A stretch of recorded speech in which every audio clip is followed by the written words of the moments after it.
So good morning, everyone. My name is Kagan McFadden, and I am the co-lead, along with Leah McInnes, of Creative Mornings Victoria. This is our second presentation under the sort of rubric of Creative Mornings, now hosted through the Victoria Arts Council, of which I am the executive director. So before I continue, I do want to acknowledge that the Victoria Arts Council, as well as Creative Mornings Victoria, carries out our research and our presentation on the traditional territories of the Lekwungen speaking people, now known more commonly as the Esquimalt and Wasanich nations. So we're grateful to do this work here, and we acknowledge with respect the long legacy of people working here, as well as the future together. So apart from that, I don't have much to say right now, but I'm gonna hand it over to Leah. I will remind everyone that we are recording, and it's a great thing too, because all these recordings now are uploaded to the Creative Mornings website. So if you're interested in past talks that we presented, you can check out our chapter page there. Okay, Leah, take it away. Thanks, Kagan. So we have, I have a few things to say before Kay begins her presentation, which I'm so excited for. Firstly, just welcome to Creative Mornings Victoria chapter. So July's theme is home. You can spend a lifetime looking for a sense of home. In his poem, Journey Home, Rabindranath Tagore writes, "The traveler has to knock at every alien door to come to his own. Home can be a place we belong. Home can be found among people we love. Home can be carried with you wherever you go. Home is a direction we're tilted towards. Home is something we have to remake again and again. What home have you built for yourself? What can we do to build a home for each other?" This theme was chosen by Kansas City chapter of Creative Mornings, and Allison Carec Williams created the accompanying illustration. We'd like to thank MailChimp, Creative Mornings' official global partner for marketing. Courier's Fresh Fund program supports Black UK and US founders, dreamers, and makers looking to get what they love off the ground. There's $150,000 on offer plus mentorship from experienced business owners. So I just want to mention this. It's part of MailChimp's promotions, and applications are now open. So I'll put a link in the chat for this if you or anyone you know, if this applies to you as a Black UK or US business starter, entrepreneur. I'd also like to thank, or we would like to thank Skillshare, our newest global partner for online learning. Skillshare is an online learning community helping millions take the next step on their creative journey. To help you unlock your most joyful and truest self, author and recording artist Justin Michael Williams created a toolkit for radical authenticity with Skillshare. Learn how to embrace what you usually hide and celebrate the ways you've been radically, unapologetically yourself. So I will put a link to this toolkit in the chat and you can download it. I'd like to thank HCMA, an architecture firm here locally in Victoria. HCMA designs buildings, brands, and shared experiences that connect people. We'd also like to thank the City of Victoria and the Victoria Arts Council. For those who are local, who are here in Victoria, please come on down to see our current exhibition, An Inheritance. And we'll be having an in-person artist in conversation August 12th. Okay, without further ado, I'm so pleased to introduce Kay Gallivan. So Kay Gallivan is a multidisciplinary artist, curator, and educator who lives on Lekwungen territory. She likes biodiversity, social practice, collaboration, myths and archetypes, textile patterns, and bright emotional color schemes. Kay believes that place-based art is at its best when it invites us to see our surroundings with more wonder, connection, and sensitivity. Some of her favorite color palettes come from the sky, and some of her favorite sounds and textures come from the water. So please welcome Kay Gallivan. Thank you for that introduction. And thanks everybody for showing up to chat with chat with me about some of my favorite things to chat about. I have a real passion for this topic, so it's always an exciting opportunity to, nerd out about it a little bit. Oh yeah, okay, here we go. So I also had a territory acknowledgement prepared. And I think that the one that was provided by Keegan was really beautifully said. But one thing I really want to add to it specifically for this talk is just that the First Nations and Indigenous people of Turtle Island have been really instrumental in developing some of the most sophisticated and impactful public art that is out there. There's just so much learning through artistic means that happens within a lot of Indigenous traditions across Turtle Island. And specifically when it comes to muralism, since pre-Hispanic times, Indigenous people have been on the forefront of that art form, and I've learned so much. And so I think that really deserves to be acknowledged. I also wanted to encourage you to write in the chat about, who you are and what your experiences and curiosities about public art have been, because I really want to get to know you just as, and have that be a big part of today. And there's going to be 40 minutes at the end for us to have a more open-ended discussion. So I'm looking forward to that. I also wanted to say that my philosophy when putting together presentations is to include a little too much content rather than too little. So with that in mind, I'm going to be keeping track of the timeline, and I might just skip over a couple of slides. And I hope that doesn't confuse or lose any of you, but I'll pick the key stuff to really glom onto and expand on. And I'll try to just sort of at least touch on a lot of the rest. Yeah, a little bit about me. That introduction was fantastic. I also have a Bachelor of Education, and I find that mural painting as well as educating, they both make me feel very connected to community. And so it feels like they come from the same place. And I'm really fascinated by the capacity of murals to change our landscape. Which kind of brings up the question, what is the difference between murals and other kinds of artwork? And what does this mean that murals have the power to do? As a high school teacher that loves goading people for responses, if we had more time, I would maybe pause here and get everybody to sort of think about this and contribute their own thoughts. Unfortunately, I'm gonna just keep moving and tell you what my thoughts were. One is that murals are always situated in one place. Unlike other forms of art where you can, take a painting down and, hang it in different contexts, you can give it to your mom, you can put it in storage, all of these kinds of things. Murals almost never move from the location that they are in. So that gives them really unique placemaking potential. It means that they're always going to be interacting with their surroundings, interacting with architecture, interacting with people. And so that is something, that is always best kept in mind if you want to most effectively paint a mural. Murals tend to be done in teams, like it or not.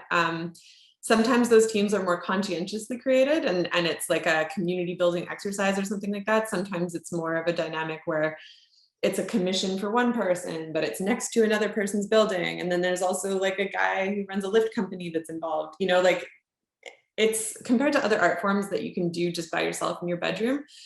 Mural painting tends to be more of a team initiative. And of course, they're really, really big, and their sheer size can be a lot of things. It can be inspiring, intimidating, or empowering. So those are some things that make murals special. And then what can public art do for communities? So some things that I broke down is that it can get us moving and creating, building relationships with ourselves and each other. It can send a message and it can transform an environment.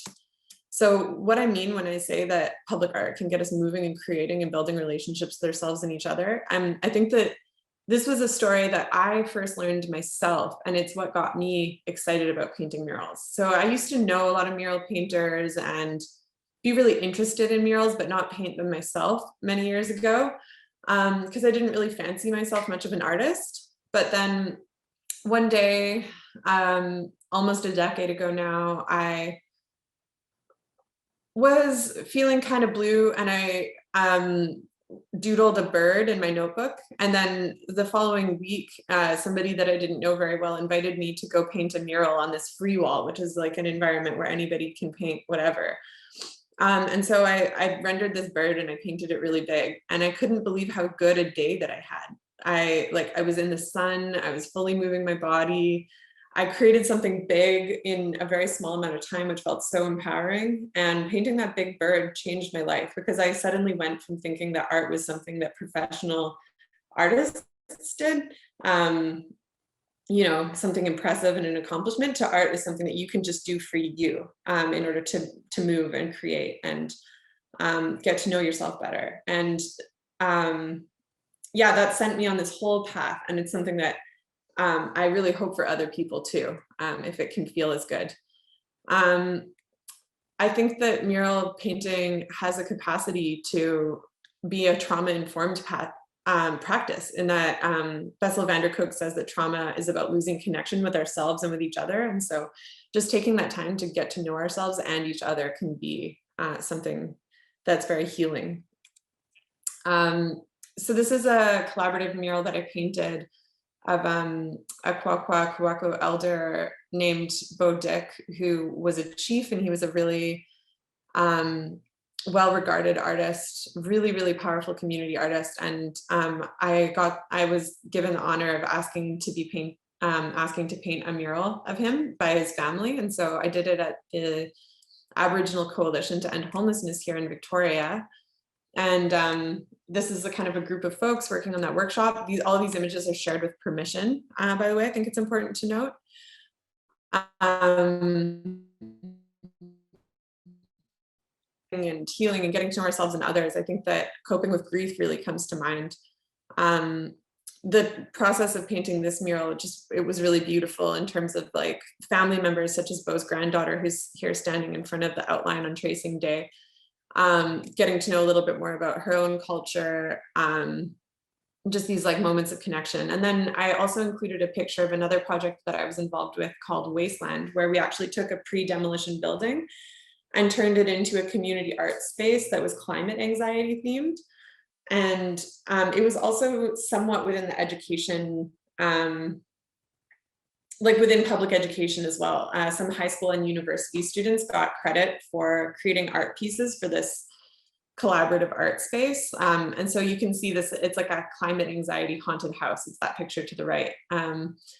And through that process of creating all of this public art, all of these people who had individually been processing a lot of grief about climate change and what that must mean for our futures going forward, got to experience that grief together. And it was really emotionally moving and powerful. So that's something that I think that murals have the power to do. And then the second point I had was public art can send a message. And what I mean by that is that public art, literally, like murals are really big and they have the power to just make a direct declarative statement. And nowhere embodies that better in Victoria, I think, than Wildfire Bakery.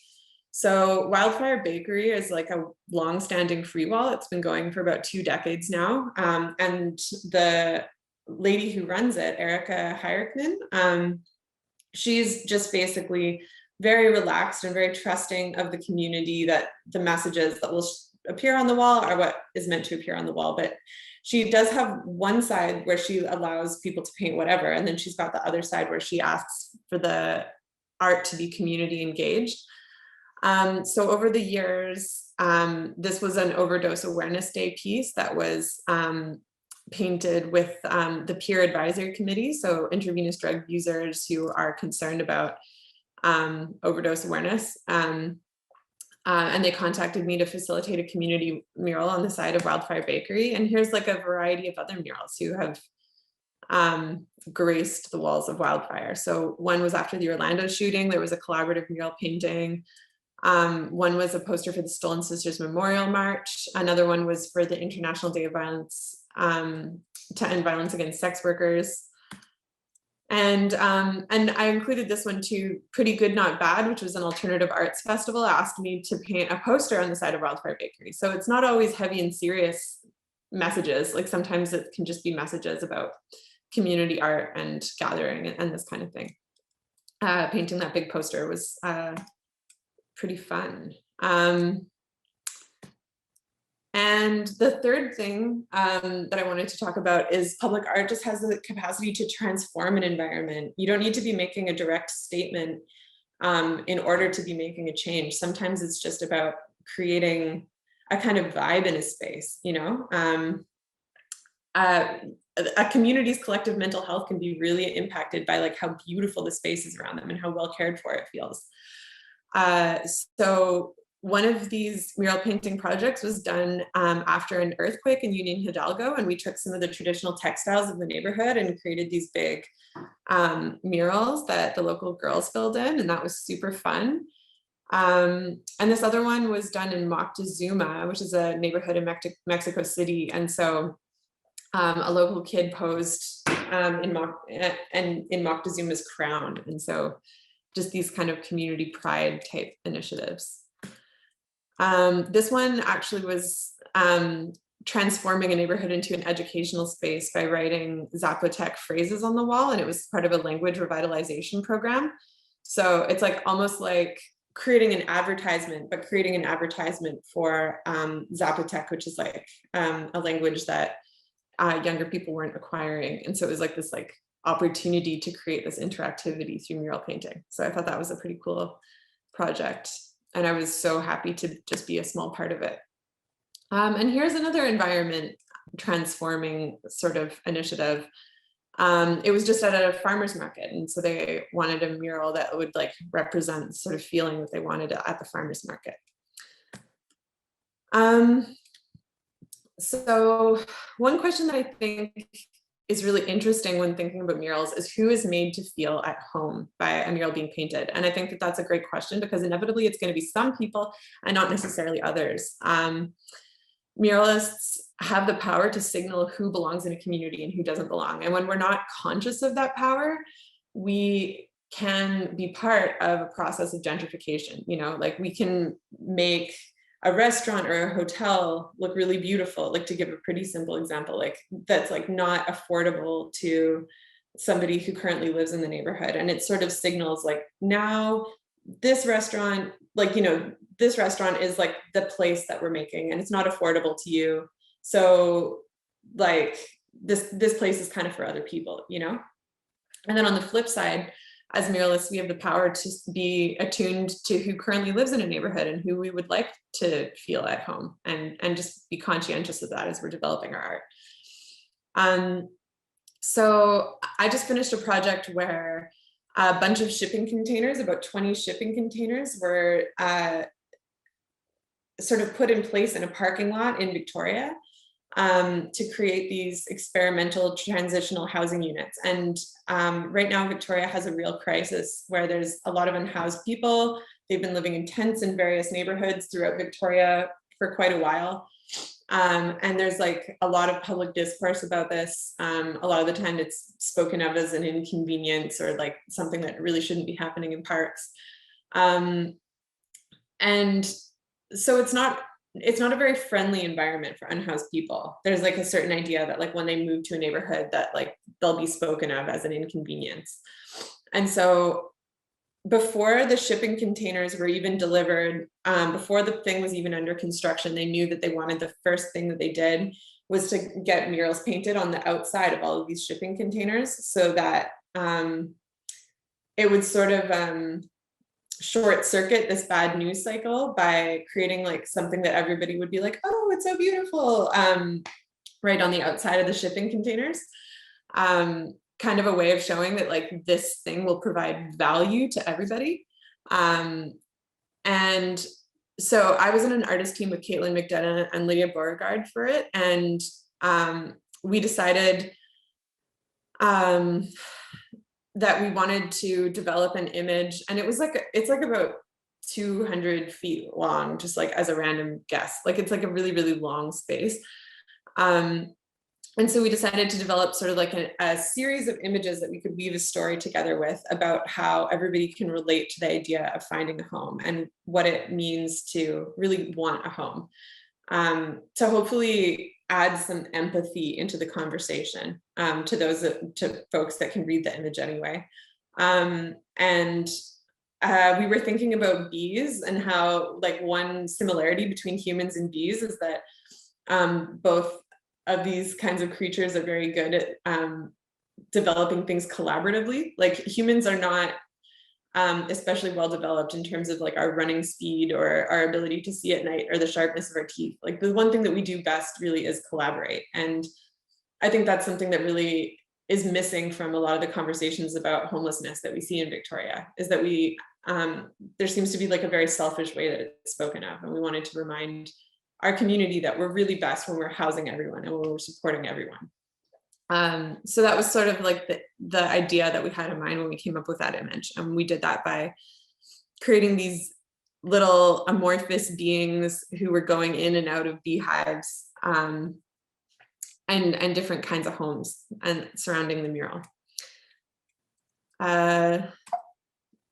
So that was the idea of that mural. One missing ingredient of the Tiny Town project was any kind of interactivity with the residents. The residents of Tiny Town actually moved in well after we were finished designing the mural and when we were sort of in the middle of painting it. And I absolutely loved that project, but I would have been so excited to have seen what the residents themselves came up with in terms of their ideas about home, and especially because my hope was to make them feel at home and have the community know that they were at home there as part of that project. And we're doing a part 2 that is sort of like a community workshop with the residents. So that is coming up. But I also wanted to show a more recent project that I worked on that had some interactivity to it. So this is on the outside of Solid, which is like a harm reduction facility in Victoria. And they wanted me to paint a mural for a similar reason. It's a kind of initiative that could get a lot of pushback. Like they do drug testing, they do safe injection and this kind of thing. And so they wanted to create a really beautiful exterior to transform this space so that even if people didn't know what it was, they'd be like, well, whatever it is, it seems wholesome and it seems like it's contributing. So it was really nice to be part of that because it's something that I really believe in. But there were all of these spontaneous moments of interactivity that were really delightful with that community that really made the mural what it was. So the first one was when I was painting, and I'm almost done. The first one was that when I was painting, like the very first day, one of the community members came outside and was like, hey, like, it would be really good if you painted something about all of these kids that are being found at residential schools. And for those of you who aren't from Canada, right now there's like a thing where there's like ground radar technology where we can like scan the ground of old residential schools, and we're actually finding lots of remains of Indigenous children who died within the last century. So it's a really heavy, sad time. It's a time of reflection and of really recognizing some of the real atrocities that happened during colonization. And the orange shirt that says "Every Child Matters" has become sort of emblematic of that, or a symbol of that. So I was asked to paint something with that in it.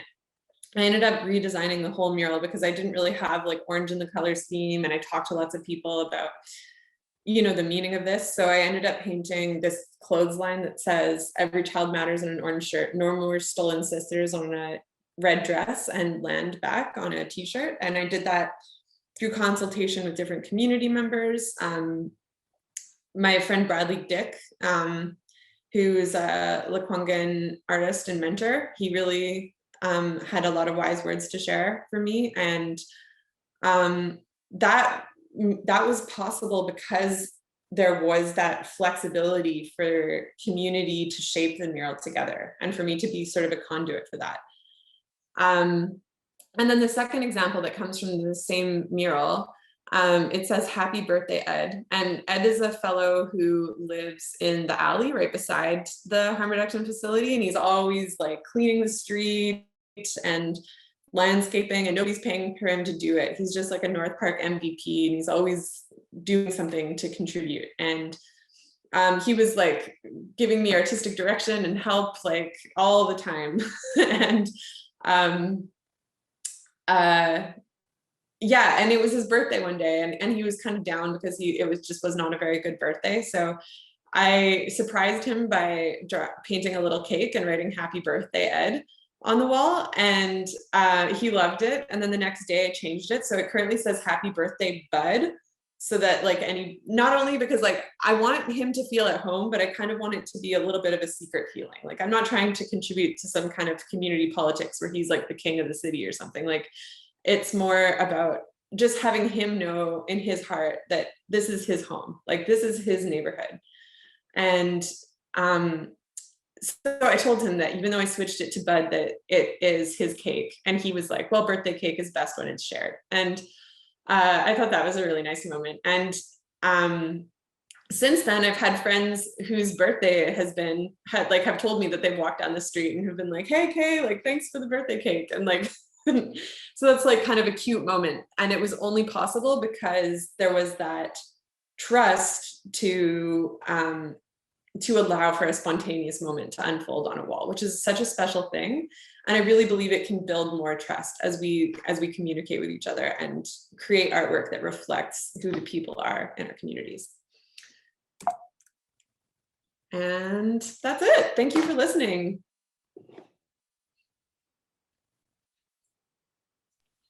And I haven't had a chance to look at the chat, so now I'm gonna stop this share so that I can.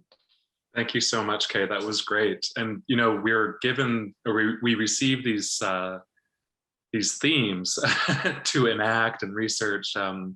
And so when we're given the theme of home, we really did reflect a lot on the housing crisis that is currently taking place and ongoing in Victoria. And you know, we wanted to give voice or give a platform to an artist that is really engaged in community and in these multiple layers of political discussion. So I'm so thankful that you were able to touch on that, as well as the way that you actually enact community through your work. I think that was really special to hear about.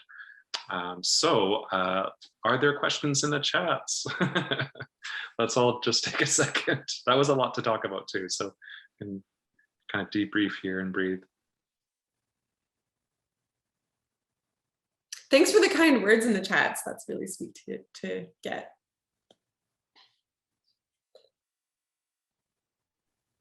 I have a question just to kick things off.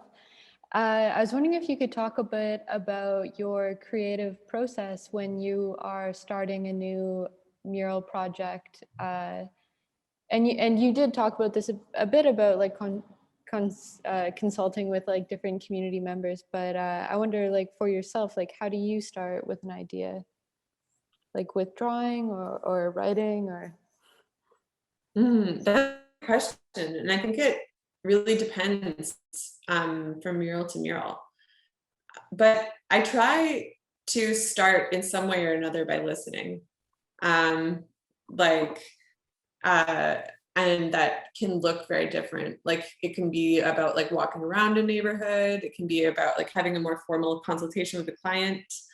And then from there, I tend to do a concept sketch if that's the direction things are going. If it's like a workshop or a more collaborative project, then that can look very different. But then I tend to do a concept sketch and then show it to whoever I'm painting a mural with and see if it resonates with them and go from there. Cool, thank you.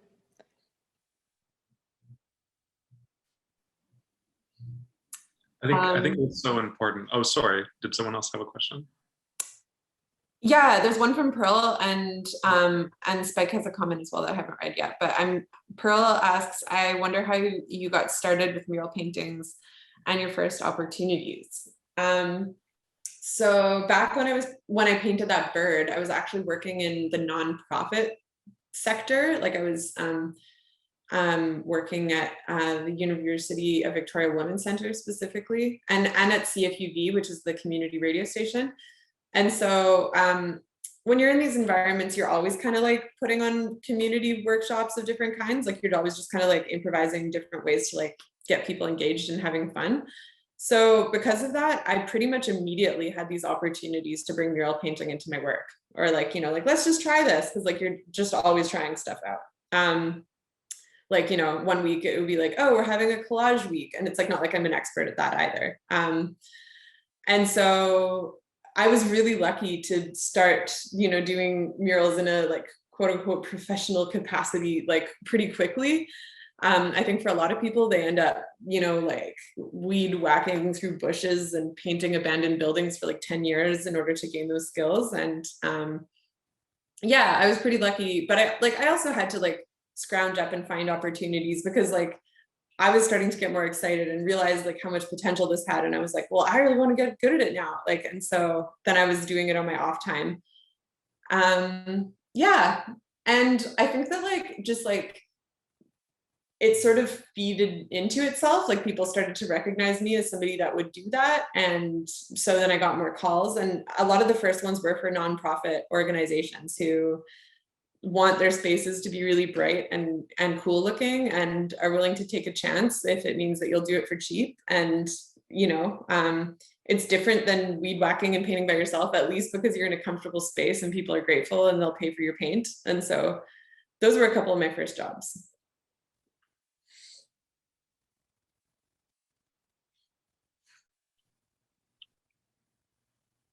It looks like John has his hand up. Yeah, I have a question. Murals tend not to be as permanent as some other forms of public art because buildings get knocked down, paint fades in the sun. Mm-hmm. Was out on my bike this morning and rode by a mural that had been graffitied, and I was just wondering if that's happened to any of your work, and if not, how are you preparing yourself for maybe the inevitable, and how do you deal with that? That's a great question. And every time it's so different. I mean, like, to just give you a sense of range, I'll just sort of tell a bunch of random stories. So like, there was that one project that I worked on, Wasteland, and that was actually in a pre-demolition house. And so all of the artists were attracted to that project with the knowledge that it would be demolished in like a month. And it actually attracted more artists, which I was surprised by, even though I understood it, because the whole thing was exciting to me too. And I think it was just about the impermanence, the fact that you have to do it now, the fact that it's okay if it's not perfect because it might get destroyed. And so I think that there is that excitement within street art in general, that it's ephemeral and that other hands might touch it. That being said, it can also feel really hard when that happens. And sometimes surprisingly not that hard. Recently I had a mural that was completely demolished. And I know who did it. And I think that made it really sad. Like I felt really sad when it happened. I know him to be sort of an older guy with some mental health issues. And frankly, I think that he's been doing graffiti for a long time. And I think that it's kind of upsetting to him that a young woman is getting a lot of mural painting work. And so like the whole story behind why it was destroyed just made me pretty sad. So that one actually kind of hurt. But another time I painted a portrait of my grandma out in a sort of a free wall type location. And I painted it for Mother's Day for my mom about half a decade ago. And it stayed up for a really long time. It was my grandmother, and she was all surrounded by loons, which is her favorite bird. And I was surprised at how long it stayed up. And I was kind of honored that, you know, nobody painted over it for such a long time. But then I went back one day and somebody had drawn a little penis coming out of her nose. And and I didn't realize that I would feel this way, but I honestly just thought it was funny. Like I wasn't mad, I wasn't hurt. Maybe I would have thought that I would have been, but I just wasn't. And I kind of understood that I had put it in a place where it would fade, and that was sort of reflective of what I was going through as well. You know, it was processing the death of somebody, so it was okay that it was going away. And then another time I painted a mural and it peeled off 1 year later, and I painted it like in a tropical location. And so I don't know what combination of paint failing and me not understanding a humid environment happened there, but like that one was only upsetting because I had to scrub the whole mural off and completely repaint it for no money, basically. And that was a real learning experience. And so, yeah, I don't know if that answers your questions, but there's a collection of stories of different times where I've had to grapple with the impermanence of my own artwork. And it elicits a variety of emotions, from being funny to being annoying to being sad, to being exciting.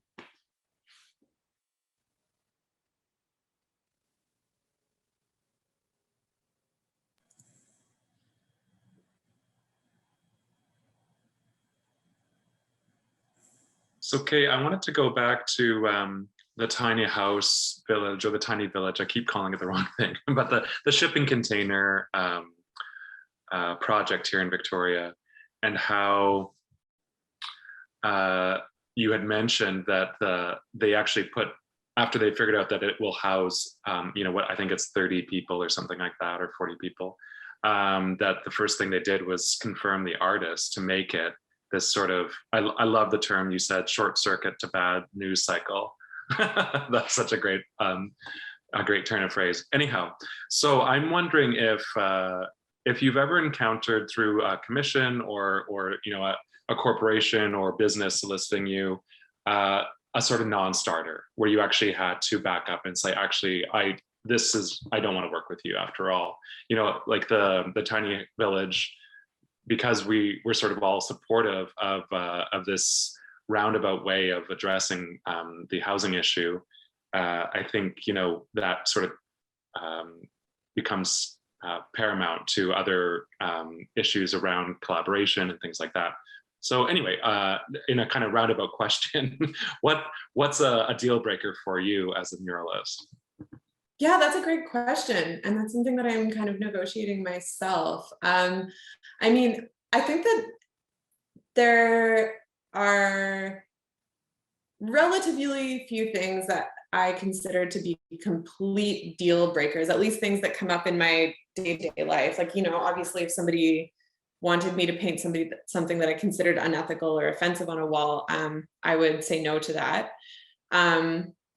But there are a lot of different things that I just have boundaries around how I handle them. For example, like a commissioned sign painting experience is going to be a little bit different than like a community arts sort of project. And sometimes you really do need to differentiate that, because those motivations can meld. And then sometimes for corporations or for private businesses, it's like almost within their best interest for it to meld. For whatever reason, maybe because it offers them a discount, or because it like offers them like the ability to get a little bit of like public branding, while at the same time sort of like have this appearance of contributing to a community initiative. So I am pretty careful these days about approaching a project and being like, is this like sort of a commissioned thing that's in the interest of your business, or is this like a community arts initiative? And understanding the difference between those two things.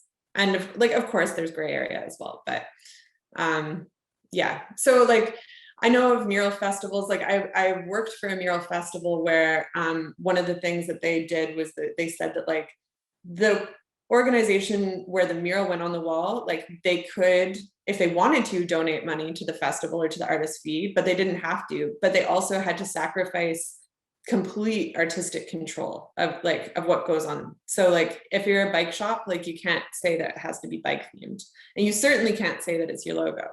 And that's because they're protecting this mural festival as a space for creative expression for artists.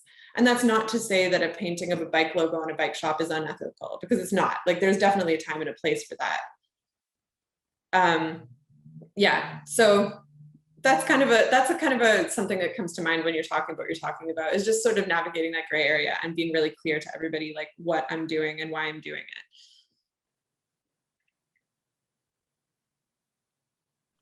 Thank you for clarifying some of those points. We're just approaching about 1:45. So wondering if there's other questions for Kay about either muralism or home. Oh, I see John's got his hand up again. Go ahead, John. Yeah, I was just wondering, Kay, as you wander about the city, are you looking at every blank wall with an idea? And what's your dream wall, and what would you put on it? Oh, what's my dream wall and what would I put on it? there are some walls that I find more inspiring that I look at. And I think that for a lot of artists, like spaces that can prominently transform a place, like there's a certain excitement to that, you know, like if there's like a wall that's like on the corner of a well-frequented block, like you just know that like that's going to change the way the neighborhood looks for a high quantity of people. So that's kind of exciting. Any muralist will tell you that like smooth, flat, relatively windowless and cordless, those are all things that are nice to know about a wall that you're about to paint. Primed, but those are kind of boring things. You know, I said that a public wall is nice, but there's also kind of an excitement to something that's a hidden gem, you know, like down an alley or you know, in a place where somebody might have to find it in a secret moment. And more than anything, a few years ago, I took some time to like really ask myself like what my intent was as a person and as an artist. And one thing that really resonated was the idea of like bringing brightness and lightness and fun and meaning to places that are dark and drab and you know, depressing or filled with grief and strife. And so yeah, I mean sometimes like mural festivals and like the ritzier opportunities that exist for muralists like actually happen in these places that are already really bright and full of good vibes. And those projects are exciting too, because you get to like really strut your stuff and you get to interact with other artists, and that's awesome. But there's something really special about painting a mural in a place where like people are telling you, or you just get the sense that like the mural is gonna change the whole environment in a way that like, you know, otherwise wouldn't happen.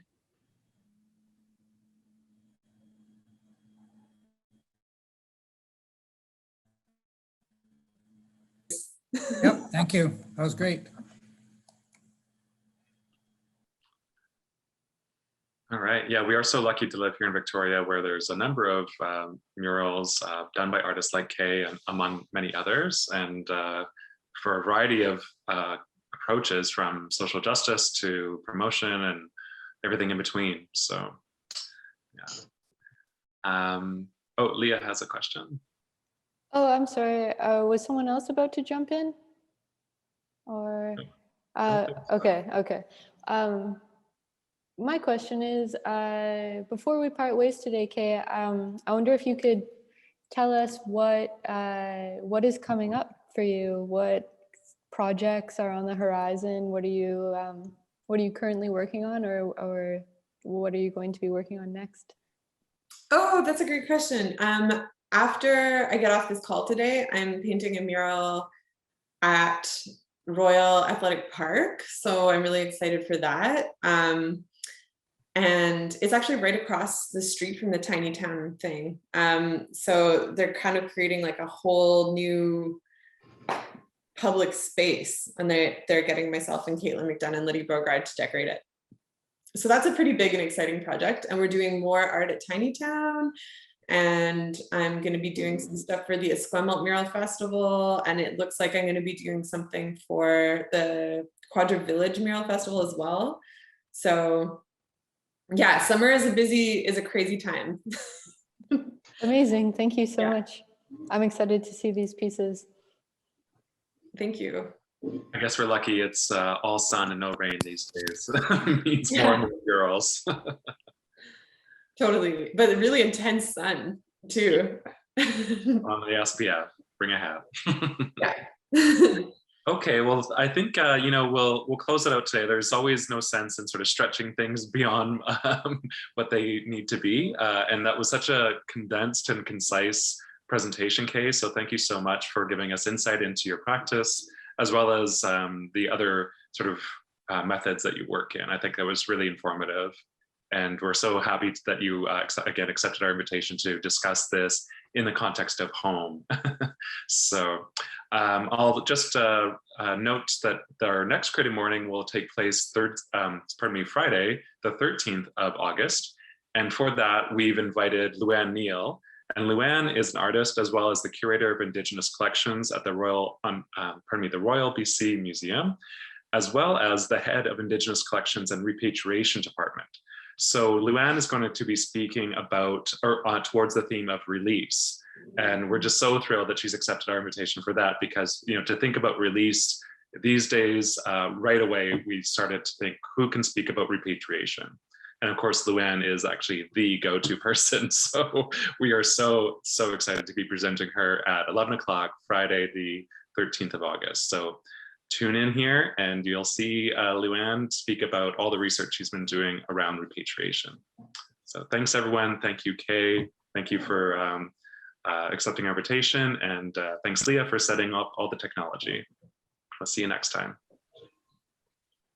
Bye, thanks everybody.